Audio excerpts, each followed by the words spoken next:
हरियाणा कर्मचारी चयन आयोग के चेयरमैन हिम्मत सिंह शनिवार को सोनीपत पहुंचे और यहां सीईटी परीक्षा की व्यवस्थाओं का निरीक्षण किया। उन्होंने सेक्टर 15 स्थित डीएवी स्कूल परीक्षा केंद्र और पंचायत भवन में बनाए गए कंट्रोल रूम का जायजा लिया। इस दौरान उनके साथ आयुक्त ममता सिंह और उपायुक्त सुशील सारवान भी मौजूद रहे। चेयरमैन ने सोनीपत के अलावा नूहू और फरीदाबाद में भी परीक्षा केंद्रों का दौरा कर संपूर्ण व्यवस्था पर संतोष जताया। निरीक्षण के बाद हिम्मत सिंह मूर्थल स्थित दीनबंधु छोटूराम यूनिवर्सिटी भी पहुंचे, जहां उन्होंने परीक्षार्थियों से मुलाकात की। उन्होंने बताया कि सभी परीक्षार्थी संतुष्ट नजर आए और किसी ने भी किसी प्रकार की शिकायत नहीं की। उन्होंने परीक्षा के दौरान सोनीपत में हुए सड़क हादसे पर गहरा दुख जताया और कहा कि यह दुर्भाग्यपूर्ण घटना है, लेकिन ऐसी दुर्घटनाएं किसी के नियंत्रण में नहीं होती। उत्तर कुंजी और परिणाम को लेकर चेयरमैन ने बताया कि चौथे सत्र की उत्तर कुंजी 2 दिन के भीतर जारी कर दी जाएगी। वहीं रिजल्ट से पहले हाईकोर्ट के निर्देशानुसार करेक्शन पोर्टल 15 दिनों के लिए खोला जाएगा, जिसके बाद परिणाम घोषित किए जाएंगे। उन्होंने कहा कि पूरे प्रशासन ने मिलकर बेहतरीन समन्वय के साथ काम किया है और पहली बार परीक्षार्थियों ने भी व्यवस्थाओं की सराहना की है। कोचिंग संस्थानों और परीक्षा की गोपनीयता को लेकर चेयरमैन ने कहा कि इस बार इंडस्ट्री प्रोटोकॉल और नियमों के अनुसार पूरी पारदर्शिता बरती गई है। सोशल मीडिया या यूट्यूब पर कोई भी फर्जी पेपर वायरल नहीं हो पाया, जिससे परीक्षा की निष्पक्षता और गोपनीयता सुनिश्चित हुई। उन्होंने कहा कि परीक्षा केंद्रों की दूरी तय करने में 25 से 100 किलोमीटर की सीमा रखी गई थी और बेस्ट विजिबिलिटी के आधार पर केंद्र निर्धारित किए गए। अंत में उन्होंने कहा कि सोनीपत, रोहतक और झज्जर जैसे क्षेत्रों की पूर्व नकारात्मक छवि को इस परीक्षा ने बदलने में सफलता हासिल की है। आप ही बताइए यार, आप लोग सारी चीजें देखते हैं, मेरे से ज्यादा फीडबैक आप लोगों के पास है। आप लोग ही बताइए, मैं ही आपसे पूछता हूँ। सर, कई जगह ऐसी कमियां मिली, स्टेशनरी का सामान लेट पहुंचा है, फिंगरप्रिंट नहीं मिल पाए हैं, वहाँ पे एग्जाम लेट शुरू हुआ है। एग्जाम शुरू हुआ, अगर मेरे पास ऐसा कोई इंटीमेशन नहीं है एग्जाम शुरू हुआ, अगर कहीं पे एग्जाम शुरू होगा, अगर 5 मिनट 10 मिनट एग्जाम शुरू होगा तो वो प्रोविजन है, 10 मिनट एक्स्ट्रा दे देंगे, उसमें वो नहीं होगा। कई जगह जैम्स होंगे, कुछ होगा ऐसा, लेकिन मेरी नॉलेज में अभी तक ऐसा नहीं है। आप कह रहे हैं तो उसका प्रोविजन है। 5 से 6 सेंटर पर स्टेशनरी जो है काफी लेट पहुंची, आधा घंटे लेट पहुंची है। तो डिलीवरी में होगा क्योंकि बड़ा चंक है, बहुत बड़ा चंक है। किस जिले में आपने दौरा किया और क्या कुछ खामियां भी मिली है क्या कहीं पर? मैंने नूह में किया है, फरीदाबाद में किया है और अभी यहाँ पे किया है। तो खामियां, इतना बड़ा एग्जाम है, आप मेरे को कोई खामियां नज़र नहीं आई। आप पूरा प्रशासन देखिए, सभी लोग लगे हुए हैं और इतने अच्छे से। मैं बहुत सारे कैंडिडेट से मिला हूँ यूनिवर्सिटी में। अभी मैं यूनिवर्सिटी में था, दीनबंधु यूनिवर्सिटी में, वहाँ पे तो मैं बच्चों से रोड पे मिला हूँ, बच्चे खुश हैं। अब बच्चे ही नहीं कुछ कंप्लेंट कर रहे हैं तो बाकी कौन करेगा?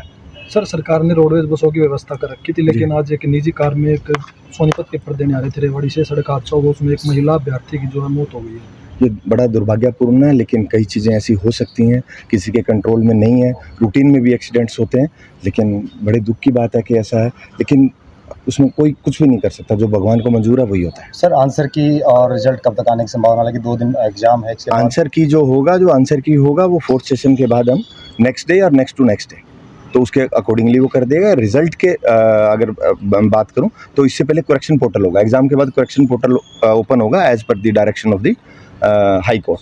तो वो 10-15 दिन का टाइम उसमें लगेगा, उसके बाद फिर रिजल्ट डिक्लेयर करेंगे। सर, पहली बार ऐसा देखने को मिल रहा है, जब यूट्यूब पर जो ऑनलाइन क्लासेस देते थे उनको जो पेपर है उसको सोल्यूशन करने के लिए मना किया गया है, जो पहली और सेकंड शिफ्ट का जो पेपर। मेरा 1 साल का ही एक्सपीरियंस है इस कमीशन में, लेकिन मुझे आज ये फील हो रहा है कि पूरी हरियाणा एडमिनिस्ट्रेशन कमीशन एक टीम की तरह काम कर रहे हैं, और तभी ये इतने ज़्यादा जो अरेंजमेंट्स हैं। नहीं तो बच्चे कहाँ तारीफ़ करते हैं, बच्चे तारीफ़ कर रहे हैं, तो इट मीन्स कि हम लोग सारे एज ए टीम काम कर रहे हैं और बहुत अच्छा इंप्रेशन है ये स्टेट के लिए भी, कि बाकी स्टेट्स के लिए हम एग्जाम्पल सेट कर रहे हैं कि एग्ज़ाम ऐसे भी हो सकते हैं।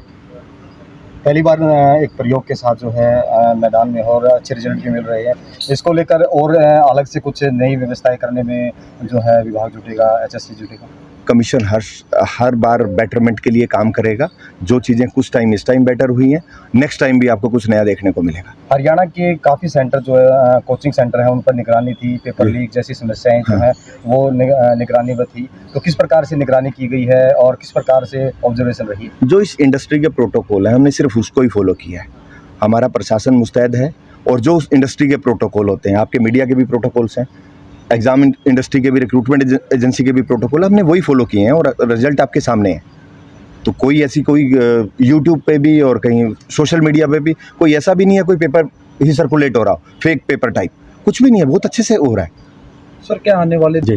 दिनों में क्या इसको लेकर भी कुछ ये ब्रदर मैंने 2-3 मीडिया हाउसेज में भी ये बात करी है। आपका एक प्रोसेस है, हमारा मिनिमम जो कैंडिडेट है ना जिसने मिनिमम ट्रैवल किया वो 25 किलोमीटर है, मैक्सिमम है वो 100 के आसपास है। सबका 50 किलोमीटर नहीं हो सकता, सबका 25 नहीं हो सकता, सबका 100 भी नहीं हो सकता। जो बेस्ट फिजिबिलिटी थी वो हमने की है, 25 से 50 किलोमीटर का भी किया है, 50 से 75 वाले भी है, 75 से 100 वाले भी हैं। तो हर किसी का सेम पैरामीटर तो नहीं हो सकता, पांचों उंगलियां बराबर हो सकती हैं क्या? मैं आप लोगों से भी क्वेश्चन पूछ रहा हूँ, आप भी उस चीज़ को सपोर्ट करिए जो प्रैक्टिकली पॉसिबल हो। परिणाम कब तक आने की संभावना है सर? बड़ा जल्दी कलेक्टर पोस्ट के पास इमीडिएटली वो होंगे।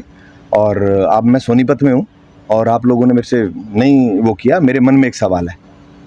जब हम लोग ये सेंटर एलोकेशन कर रहे थे तो कुछ मेरे यार दोस्तों ने और मेरे वेल विशर्स ने मुझे बोला कि सोनीपत रोहतक जज्जर में सेंटर नहीं होना चाहिए, लास्ट टाइम नहीं था। तो मैंने उनसे पूछा यार क्यों नहीं होना चाहिए, कि यहाँ पे चांसेस रहते हैं पेपर में कुछ गड़बड़ हो जाएगी। तो नहीं, बिल्कुल पूरे हरियाणा में एग्ज़ाम होगा, चंडीगढ़ में भी एग्ज़ाम है और पूरे हरियाणा में ऐसा कोई डिस्ट्रिक्ट नहीं है जिसमें एग्ज़ाम नहीं है, और बहुत अच्छे से हो रहा है, मैं खुद देख रहा हूँ बहुत अच्छे से। तो ये जो परसेप्शन था ना सोनीपत रोहतक जज्जर में एग्ज़ाम नहीं हो सकता, ये मेरे को लगता था कि टैग था इस एरिया पे, तो हमने वो हटाने का काम किया। और हर बार जब भी इतने बड़े एग्ज़ाम होंगे तो पूरे स्टेट में एग्ज़ाम्स होंगे। और आप सोनीपत में आए तो आपको लोगों के मुझसे क्वेश्चन करना चाहिए था। सर संवेदनशील जिले जो है वो कौन से कोई संवेदनशील नहीं है, सब हमारे लिए बराबर हैं। और आप जहाँ खड़े हैं, जहाँ पे लास्ट टाइम सेंटर नहीं था वहाँ सेंटर है, तो कहाँ संवेदनशील है? ठीक है सर, थैंक यू। अब 12वीं पास छात्र छात्राओं के लिए नर्सिंग ऑफिसर बनना हुआ बिल्कुल आसान। ANNM GNM BSc nursing post BSc nursing course में दाखिला ले व बेहतरीन भविष्य बनाएं। आज ही स्क्रीन पर दिए नंबर पर कॉल करें। दीप नर्सिंग एकेडमी, छोटू राम चौक, सोनीपत। अपने शहर की हर ताजा खबर के लिए हमारे चैनल SNA न्यूज को सब्सक्राइब करें, लाइक करें, कमेंट करें व शेयर करें। बेल आइकन दबाना ना भूलें। हमारे अन्य सोशल मीडिया प्लेटफॉर्म्स पर भी हमें फॉलो करें।